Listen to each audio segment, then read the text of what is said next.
Втора шанса за Стево Пендаровски. СДСМ и ДУИ одлучија човекот кој загуби пред 5 години повторно да се трка за председател на државата.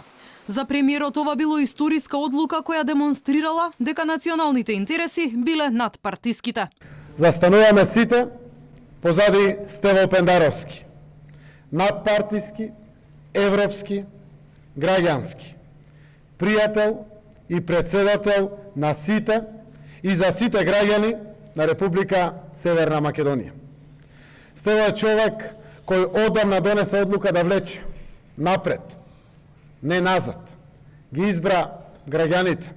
Изборот на Пендаровски опозицијскиот лидер Христијан Мицкоски го нарече традиционална матрица, што ја пустошеше Македонија изминатите 27 години. Тој си го одбра на деспотски начин кандидатот, правеше на парада едно реално шоу во јавноста, објавуваа конкурси, па луѓето се пријавуваа, гледаме имавме пријавување од страна општинските комитети и организации, други луѓе поднесоа кандидатура, но на крај пресече деспотот, го донесе својот поданик, ќе видиме како ќе заврши. Јас сум убеден во честитоста, храброста и одважноста на македонските граѓани да му го зададат првиот удар на заевизмот и јас сум сигурен дека тоа ќе се случи на 21 април. Стево Пендаровски бил пратеник и советник за надворешна политика на председателот Бранко Црвенковски.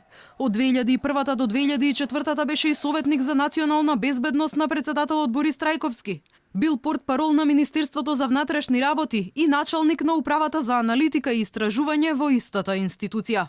Бил поранешен прв човек на Државната изборна комисија, а од 2017 година е назначен како национален координатор за НАТО.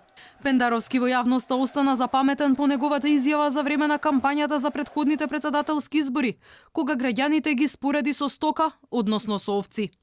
Немој да се чудите зошто луѓето таму се собрани во бачило затоа што организаторот е пастир.